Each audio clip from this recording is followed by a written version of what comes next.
Hi, I'm Joe, your best artificially generated source of news.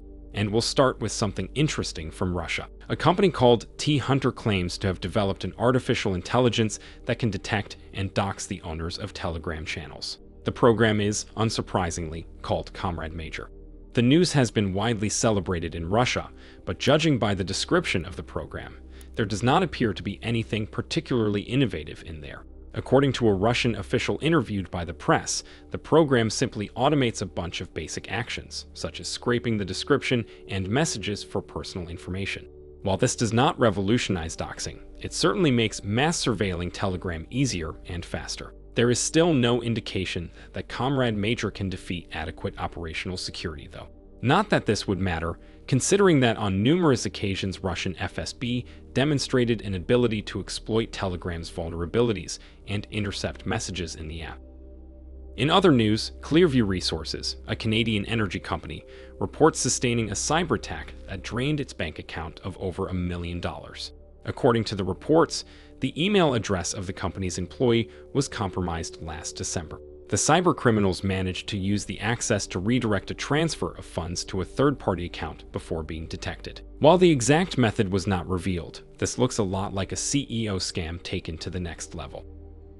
And now for something a bit more serious. Citrix reported having detected 2 more vulnerabilities in their NetScaler ADC and gateway software. The company urges all customers to install new patches as soon as possible and perform some additional mitigation steps. While undeniably serious, the vulnerabilities appear to be relatively minor. They allow for denial of service attacks and remote code execution, but to do that, an attacker has to already have a low privilege account. However, all eyes are still on Citrix ever since the infamous Citrix Bleed story, which started with Lockbit Cybergang exploiting a major vulnerability in the same software. Another company to patch a vulnerability was Google. It issued the first update of the year for the Chrome browser and addressed a zero-day which, according to the company, was already being exploited.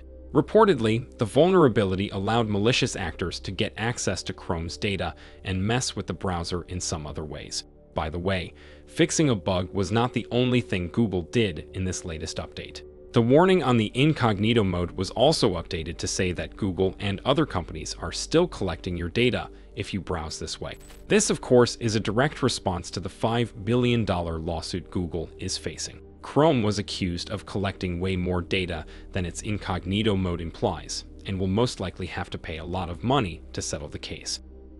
And let's end with a small update to a recent story. A few days ago, OpenAI updated terms and services of ChatGPT, removing an explicit prohibition for the military use of the chatbot. And now we may have got a glimpse why that was done. A report by Bloomberg alleges OpenAI is working with the US Department of Defense on a series of AI cybersecurity tools. OpenAI is already working on a program that is supposed to improve mental health for veterans, and there might be more cases of software that falls within the realm of national security.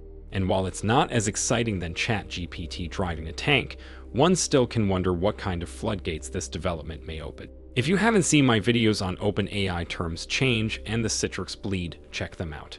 And if you have seen them, thanks for being a loyal follower. I will certainly remember that and act accordingly when the time comes. See you in the next one.